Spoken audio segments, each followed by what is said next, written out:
Hello folks, Lord Xenon here, getting ready to run the Tamtera Deepcroft as part 3 of the Summoner's Guide to Dungeon Running, provided our tank locks in before the timeout.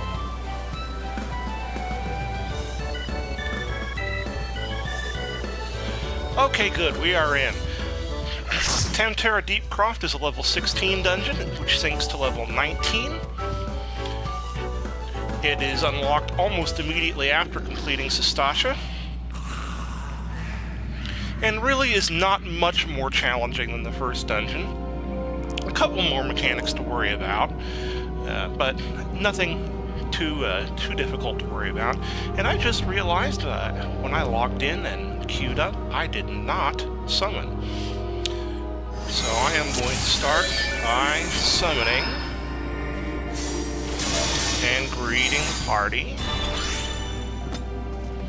and ether flow.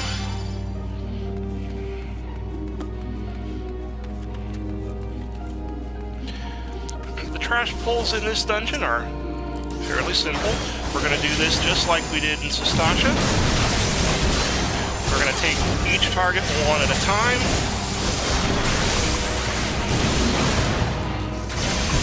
Cast Miasma and Bio, and then ruin them down, making sure to always be punching obey to get Carby attacking the proper target. This looks like it's going to be very nice and by the books.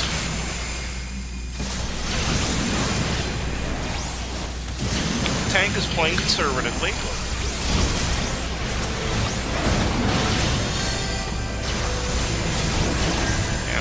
Out a little bit.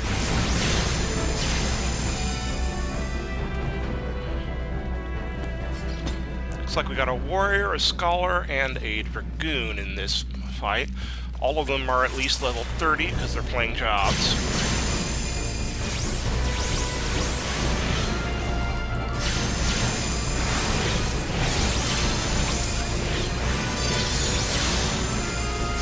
As you can see, the Scholar is also dropping dots on these enemies, so they're going down very quickly.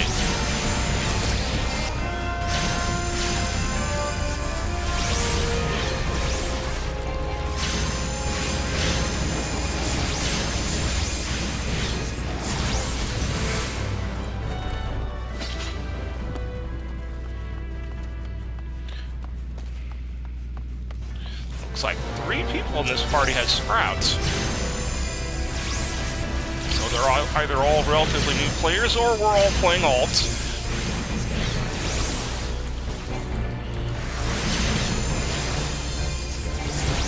Most of the time when you're running experienced players in here, you're never going to go off into any of the side passages. The tank will most likely take you on the direct route to the bosses.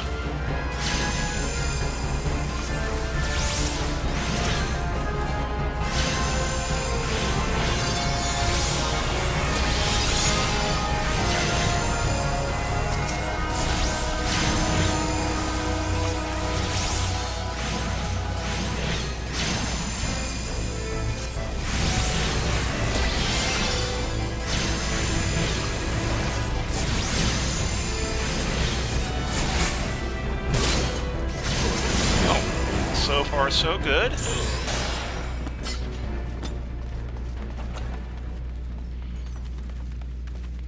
I find this tends to run a lot smoother than Sastasha does, simply because people tend to treat this one with a little more respect.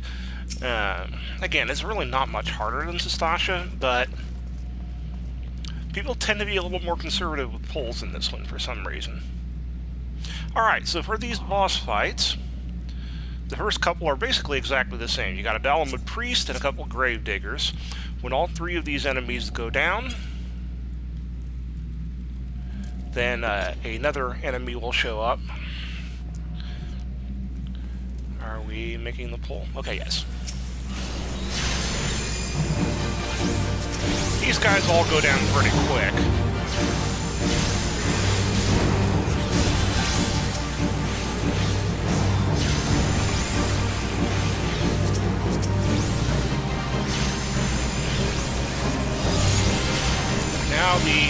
Void Soul counter will show up, and we'll usually go right after the healer to start out with. Tank, if he's paying attention, should pick him up right away. Meanwhile, we're just going to keep whittling the guy down. This is the actual boss, so he's going to have a lot more health to deal with, and he's got a few more powerful attacks to deal with. But as a caster, we're just sitting right back here and blasting the heck out of him.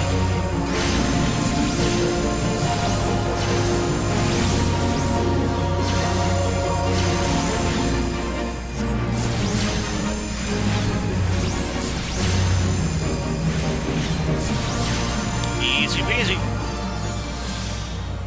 So we'll deal with the treasure coffer. And somebody needs to take down the cultist orb. I'll go ahead and take care of that.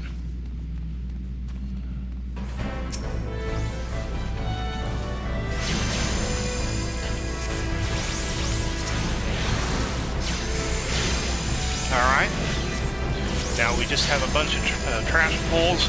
They're going to act just like the ones prior. I'm just going to start taking them down one by one.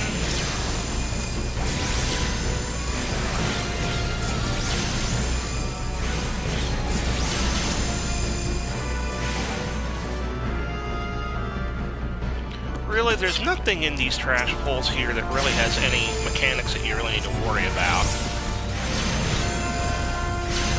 You just don't want to get overwhelmed with too many of them at once.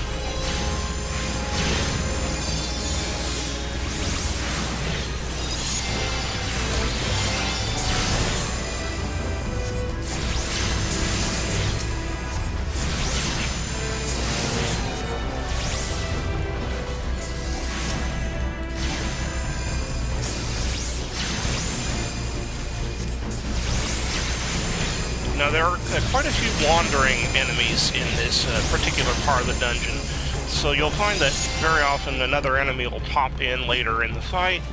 That's just one that happened to wander in and aggro the tank. So if you are playing this as a tank, just keep that in mind and be ready to pick up hate on any enemies that happen to wander into the area.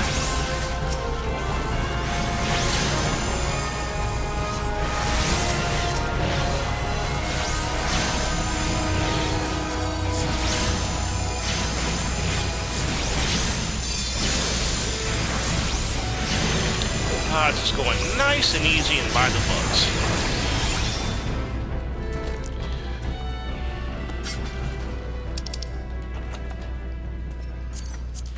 Alright, a lot of things I don't need, so I'm rolling greed on a bunch of stuff. That's fine. Hey, got those. Alright, second verse, same as the first. Except this time there are 3 gravediggers.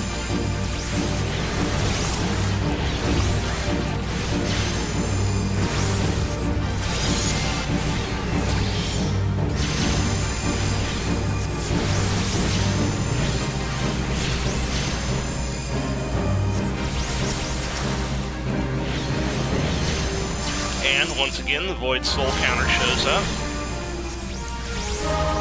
Pick him up, drop your dots, make your pet obey, and then just keep firing.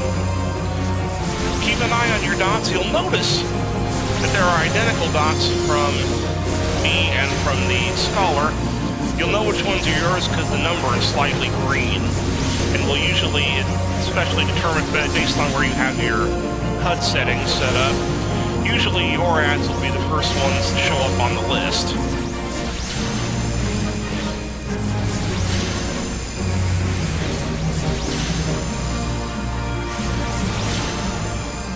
Normally I would not recommend placing the camera angle like I did there, and not actually being able to see... actually being able to see the action. But in this case, I knew I wasn't going to be in any trouble, so I didn't worry about it. You should always make sure that you actually see what's going on so you can dodge AoEs as necessary. The item that showed up is actually an item that I can use right now. And because I'm the only... well, I suppose... Well, actually... Well, Scholar can roll for it. I doubt our Scholar does roll for it, though. At least not rolling as a need. Because the Scholar most likely has a much better weapon. So I'm fairly confident I'll be getting that item, which is great. It's definitely a better weapon than what I have. Just have to wait for everybody else to roll on it.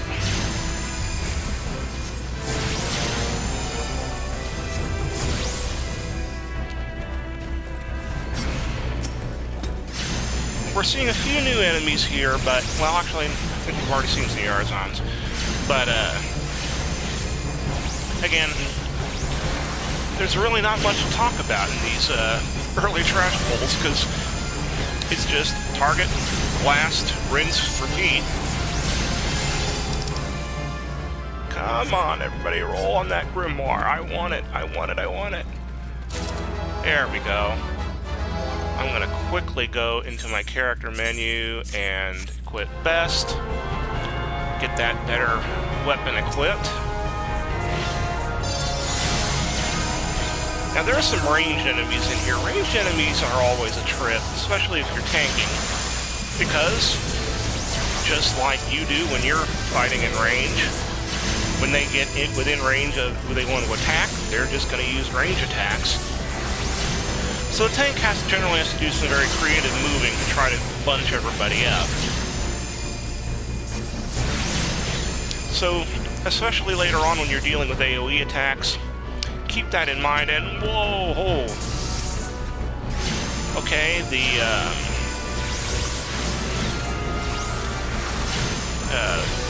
Dragoon decided he wanted to go in there.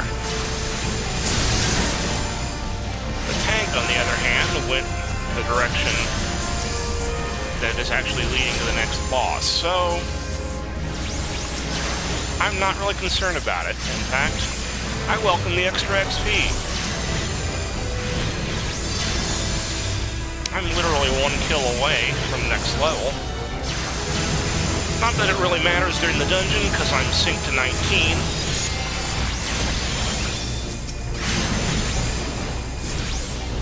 Alright. We'll let the Dragoon go in and grab that treasure chest. Hey, that's actually something I can use. I'll roll on it. I'll have to look to see if it's better than what I have equipped, but I'll roll on it. Alright. Now the boss is actually behind that sealed barrier, which we can't get through right now. But I'll give you a look at it as we're going by and dealing with these, with this trash pull. There are now 4 Gravediggers, and instead of a generic Dalamud Priest, we have a named enemy, Octavial the Unforgiving. But that fight's going to act exactly like the previous fights.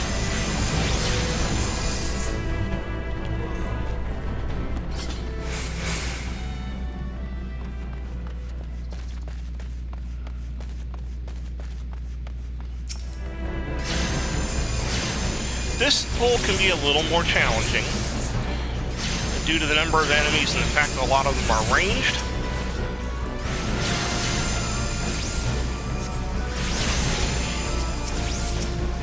This gave me my first, well, I don't know if I'd call it my first real challenge, but it's a little more challenging pull when I first started tanking. So it kind of teaches you to be creative in getting everybody grouped up. But again, I'm not tanking this time. I'm just sitting back here and firing my lasers. Alright, so now that we pick up the Cultist Rosary, which is going to break down the sealed barrier in that previous room. So now we backtrack. And I keep forgetting to use Energy Drain, because Energy Drain, as I've already stated, really isn't that great of an ability.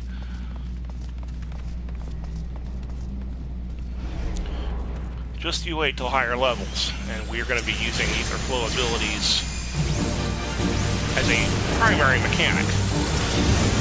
Alright.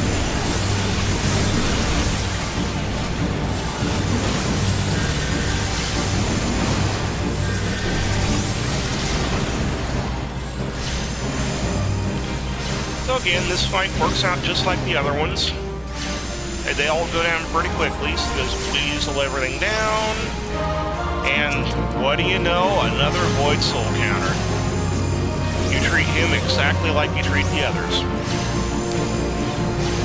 So really, as you see, about the only thing that changed in these first 3 boss fights is the number of imps. You start with 2, go up to 3, go up to 4. And every time you clear everybody out, there comes the Void Soul counter. And you may be wondering, is there any sort of variety in the boss fights in this dungeon? Well, actually, yes, there is. We're going to find that out in about 30 seconds. Don't actually hold me to that number. It may be a little more. Alright, now there are 2 cultist orbs to take down.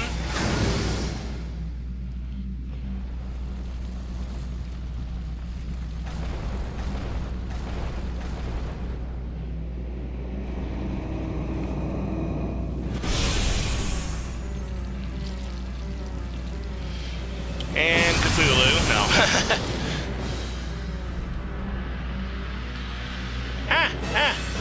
And I am going to roll... I think I already have one of those. Yes, I do. So I will pass. Oh, we actually had 2 people new to the dungeon in here. Alright. So this guy actually has a little bit of strategy we have to invoke. Start out, back here. Do like you normally do. Drop your dots. Okay, now, when these inconspicuous imps appear, they will tether to the boss and make him invulnerable. So, the solution is kill the inconspicuous imps. Once you do that, its shield is down. Resume the assault.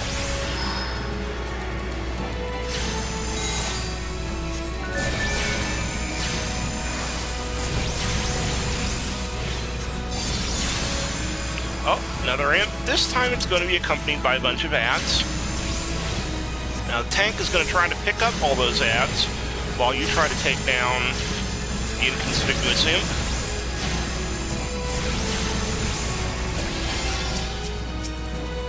And I usually like to, at this point, just make sure I drop some dots on these enemies. They go down pretty quick. Once I'm sure they're going to go down, I'll drop my dots back on the Dominator. Keep willowing him down. He's going to summon imps one more time. This time he summons 2. Again, the strategy really doesn't change. I'm going to drop dots on both of these imps.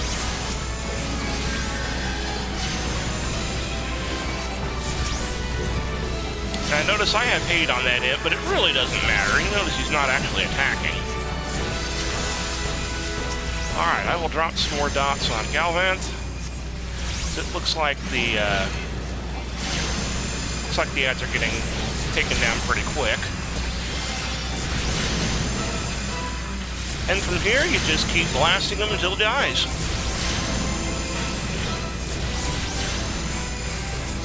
Easy peasy.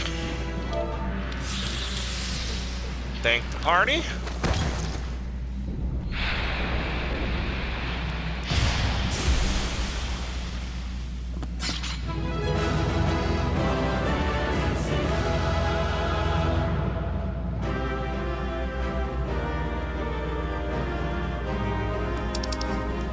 I'll give the commendation to the Dragoon. Why the heck not? And I'll roll greed on those. I was hoping to get the Acolyte's robe, or whatever item that's called, so I can have that complete set. Just so I can have a different look for the character. I'm waiting for the Dragoon to roll on the gear. And I got it. So now I'm going to leave. No combos this time.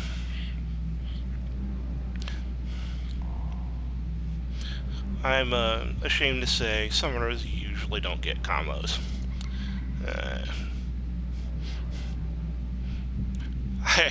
I remember when the combination system first came out, My brother, who primarily plays a white mage, was getting commendations left and right. He's like, yeah, I'm already up to 100 commendations. I have 6. Oh, server's down. Well, I guess I'm going to stop the video, and you all have a wonderful day.